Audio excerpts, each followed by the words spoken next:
안동 나무농공단지. 가동을 멈춘 공장에 정막이 흐릅니다. 기계는 내부 전선과 회로까지 모두 녹아내렸고 재가된 자재들도 방치돼 있습니다. 산불 피해를 본 공장은 5개 시군 65곳. 정부는 철거와 폐기물 처리에 대해 역대 처음으로 국비 지원을 결정했지만 행정 절차는 속도를 내지 못하고 있습니다. 때문에 공장들은 산불 발생 2달이 다 돼가도록 철거 작업은 시작조차 못한 채 이렇게 그대로 멈춰서 있습니다. 피해 기업들은 거래처를 붙잡기 위해 타 지역 공장을 빌려 생산을 이어가는가 하면 급한 곳은 사비로 잔해 철거에 나섰습니다. 거래처를 이게 계속 이제 생산이 안 되고 오랫동안 그냥 공급이 안 되면 거래처가 다 떨어질 거잖아요. 그래서 급해서 제 스스로 철거하고 있습니다. 현행 재난 및 안전관리 기본법에는 중소기업과 소상공인에 대한 지원 항목이 없어 법적으로 지원할 근거가 없습니다. 그나마 기댈 수 있는 화재보험은 대부분 공장 건물 등 부동산에만 가입돼 있고 정작 피해 규모가 큰 설비나 원자재 등은 가입조차 안 한 경우가 많습니다.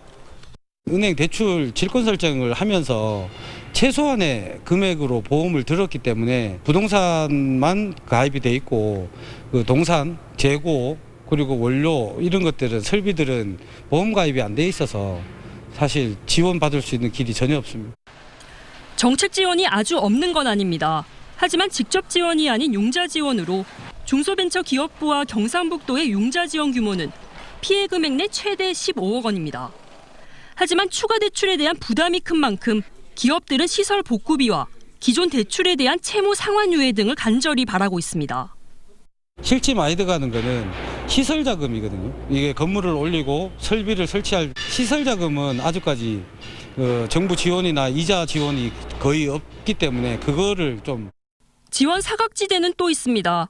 국가 또는 광역 시도 지정 문화재가 아닌 시군 지정 문화재는 문화재 등급상 비지정 유산에 해당돼 복구 대상이 아닙니다. 의성 김씨 소종가인 안동 이마면의 고택, 향토 문화유산 계약 우려가 대표적입니다. 본체와 별채할 것 없이 전소해 피해 추산액이 12억 원이 넘지만 일반 주택 피해 지원금 3,600만 원이 전부. 안동시 조례에 따라 개인이 복구할 경우 5천만 원까지 추가 지원이 가능하지만 전체 복원 비용에는 턱없이 부족합니다. 300년 가까이 오랫동안 전통을 가지고 그 마을을 지켜왔던 고택인데 그 지원하는 금액 범위 내에서는 엄두를 내볼 수 있는 수준이 전혀 아니기 때문에 이처럼 산불로 피해를 입은 비지정 유산은 청송 조용일가옥과 의성 화성서원 등 안동 의성 청송 3개 시군에 걸쳐 10개소에 달합니다. 경북도는 이런 사각지대까지 포괄할 수 있는 특별법 제정이 시급하다며 정부와 국회에 거듭 촉구하고 있습니다.